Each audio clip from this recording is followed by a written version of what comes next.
Bonsoir chers frères et sœurs, j'aimerais partager avec vous la parole. Alors, euh, comment dire, si je prends dans le livre de l'Apocalypse, Apocalypse 1, verset 4, alors je lis au nom de Jésus. Jean, aux 7 églises qui sont en Asie, que la grâce et la paix vous soient données de la part de celui qui est, qui était et qui vient. Alors on pourrait se dire, est-ce que c'est Dieu? Est-ce que c'est Jésus? Est-ce que c'est Bouddha? Est-ce que c'est Shiva? Est-ce que c'est Mohamed? Est-ce que c'est, je sais pas, n'importe qui? C'est pas vraiment la question. Enfin, si, c'est la question. Alors, qui est ce qui était et qui vient? Alors, j'ai quelques notes par ici. Dans Isaïe 35, verset 4, je peux lire donc, dites à ceux qui ont le cœur troublé, prenez courage et ne craignez plus. Voici votre Dieu. La vengeance viendra, la rétribution de Dieu. Il viendra lui-même et vous délivrera. Donc ça, c'est Isaïe 35, verset 4. Donc là, il est bien noté qu'il viendra lui-même et vous délivrera. Je peux pas faire plus simple. Dans toujours Isaïe 40, versets 10 à 11, je lis. Voici, le Seigneur Yahweh viendra contre le fort, et son bras dominera sur lui. Voici, son salaire est avec lui, et ses rétributions sont devant lui. Il paîtra son troupeau comme un berger. Jésus-Christ. Il rassemblera les agneaux dans ses bras, il les placera dans son sein, il conduira celles qu'il allait. Donc là, on peut prendre Jean 10. Donc, je sais pas. On verra, on se laisse guider par l'esprit. Hein. Jean 10. Alors, Jean 10. En vérité, je vous dis, celui qui n'entre pas par la porte dans la bergerie des brebis, mais y monte par ailleurs, est un voleur et un brigand. Mais celui qui entre par la porte est le berger des brebis. Ah, c'est ça. Le portier lui ouvre, les brebis entendent sa voix, il appelle ses propres brebis par leur nom, et il les conduit dehors. Et quand il a fait sortir toutes ses brebis dehors, il marche devant elles, et les brebis le suivent parce qu'elles connaissent sa voix. Mais elles ne suivront pas un étranger, au contraire, elles fuiront loin de lui, parce qu'elles ne connaissent pas la voix des étrangers. Jésus leur dit cette parabole, mais ils ne comprirent pas ce qu'il disait. Jésus leur dit encore, en vérité, je vous le dis, je suis la porte par où entrent les brebis. Tous ceux qui sont venus avant moi sont des brigands et des voleurs. Mais les brebis ne les ont pas écoutés. Je suis la porte. Verset 9, très important. Je suis la porte. Si quelqu'un entre par moi, il sera sauvé. Il entrera et il sortira et il trouvera des pâturages. Psaume 23. Alors, verset 11. J'ai sauté un peu parce que c'est, voilà, le voleur, il vient pour dérober, tuer, détruire, etc. Ah non, c'est quand même hyper important en fait. Verset 10. Le voleur ne vient que pour dérober, tuer et détruire moi. Donc c'est Jésus qui parle toujours. Hein. Je suis venu afin que mes brebis aient la vie et qu'elles l'aient même en abondance. Je suis le bon berger. C'est incroyable. Le bon berger donne sa vie pour ses brebis. Donc Jésus-Christ a bien donné sa vie pour nous. Ouais. Mais le mercenaire qui n'est pas le berger, à qui n'appartient pas les brebis, voit venir le loup, abandonne les brebis et s'enfuit, et le loup ravit et disperse les brebis. Ainsi le mercenaire s'enfuit, parce qu'il est mercenaire et qu'il ne se soucie pas des brebis. Je suis le bon berger. Je connais mes brebis et mes brebis me connaissent. Comme le Père me connaît, je connais aussi le Père, et je donne ma vie pour mes brebis. J'ai encore d'autres brebis qui ne sont pas de cette bergerie. Celles-là, il faut aussi que je les amène. Ils entendront ma voix, et il y aura un seul troupeau et un seul berger. Donc là, ça prouve bien que même avant que les apôtres aient reçu le Saint-Esprit, dans Acte 12, Jésus-Christ parle même que voilà, il y a aussi des brebis qui ne sont pas, je vais relire le passage, quant aux brebis qui ne sont pas de cette bergerie, celles-là, il faut aussi que je les amène, ils entendront ma voix, il y aura un seul troupeau, un seul berger. Donc, c'est bien ce qui reprend aussi, je vais finir après, mais dans Matthieu 28, Matthieu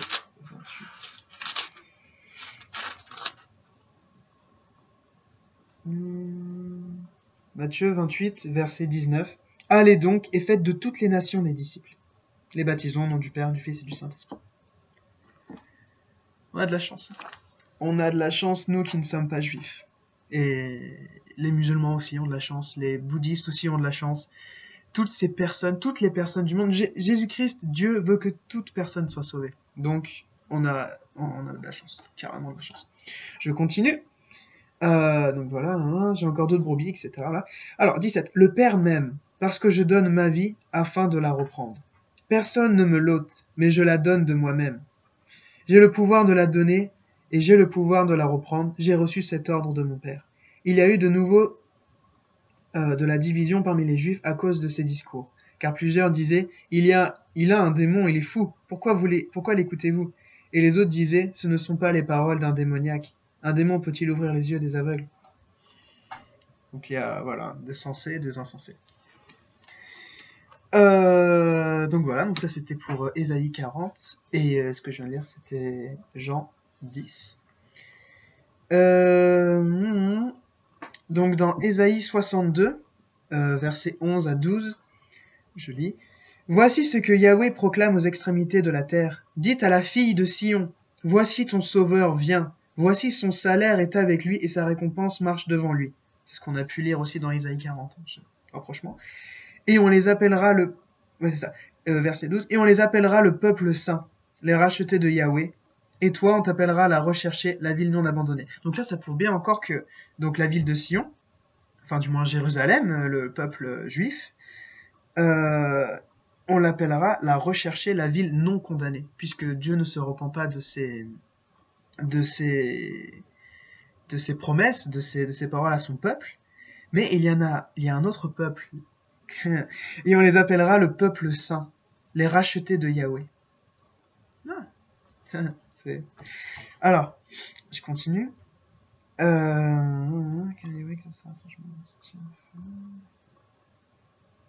C'est pas terrible. Ça, c'est la colère à venir dans les années Ésaïe 66. Alors, dans Zacharie 14, c'est un gros pavé, mais ça illustre pas mal de choses. Pardon. 14, versets 1 à 7. Donc, je vais lire. Voici le jour de Yahweh arrive, et les dépouilles seront partagées au milieu de toi, Jérusalem. Je rassemblerai toutes les nations à Jérusalem pour qu'elles lui fassent la guerre. La ville sera prise, les maisons pillées, et les femmes violées. La moitié de la ville ira en captivité, mais le reste du peuple ne sera pas retranché de la ville. Yahweh sortira, et il combattra contre ces nations, comme il a combattu au jour de la bataille. Ses pieds se poseront en ce jour sur la montagne des Oliviers, qui est vis-à-vis de Jérusalem, du côté de l'Orient, et la montagne des Oliviers se fendra par le milieu, à l'Orient et à l'Occident, de sorte qu'il y aura une très grande vallée. Une moitié de la montagne reculera vers le nord et l'autre vers le midi. Alors Yahweh, mon Dieu, viendra, et tous les saints seront avec lui. Et il arrivera qu'en ce jour-là, la lumière précieuse ne sera pas mêlée des ténèbres. Ce sera un jour unique, connu de Yahweh, et qui ne sera ni jour ni nuit, mais au temps du soir il y aura de la lumière.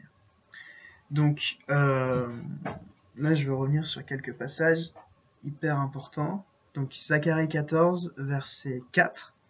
Ses pieds se poseront en ce jour sur la montagne des Oliviers. Alors, je vous invite à prendre Acte 1. Donc, Acte des Apôtres, mais qui serait plus juste d'appeler Acte de l'Esprit Saint, puisqu'on voit que les apôtres n'y sont absolument pour rien. Alors, ça c'était la parenthèse. Acte 1, versets 10 à 11. Donc je relis Zacharie, verset 14. Chapitre 14, verset 4. Ses pieds se poseront en ce jour sur la montagne des Oliviers. Ça c'était Zacharie, c'est longtemps avant Jésus-Christ quand même. Et donc dans Acte 1, versets 10 à 11, je lis. Et comme il avait les yeux fixés vers le ciel, à mesure qu'il s'en allait, voici 2 hommes en vêtements blancs se présentèrent devant eux, et leur dirent, « Hommes galiléens, pourquoi vous arrêtez-vous à regarder au ciel? Ce Jésus qui a été élevé du milieu de vous au ciel, en descendra de la même manière que vous l'avez contemplé en montant au ciel. Facile? C'est facile. Si j'ai pu comprendre, vous aurez pu. Enfin, vous comprenez également aussi. Donc là, voilà.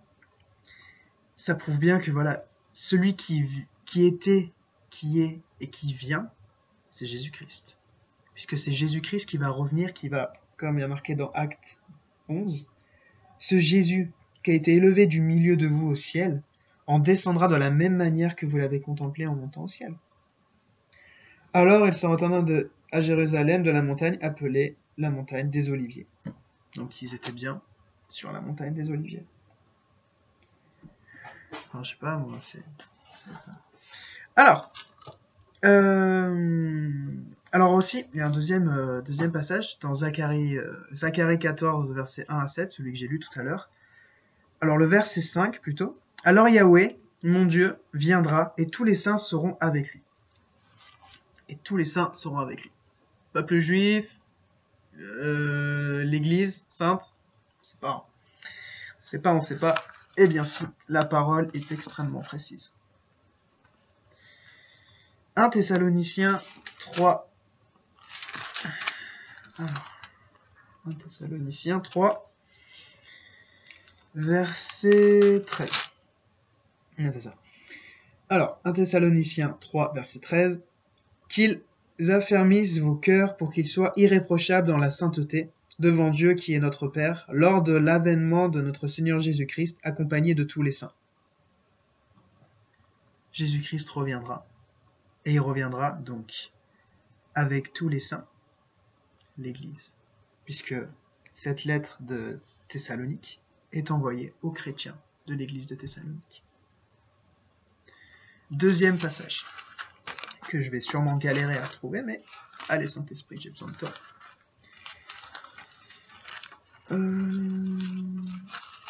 Alors, pour vous qui êtes chez vous, c'est Jude, petite lettre de Jude, versets 14 à 15.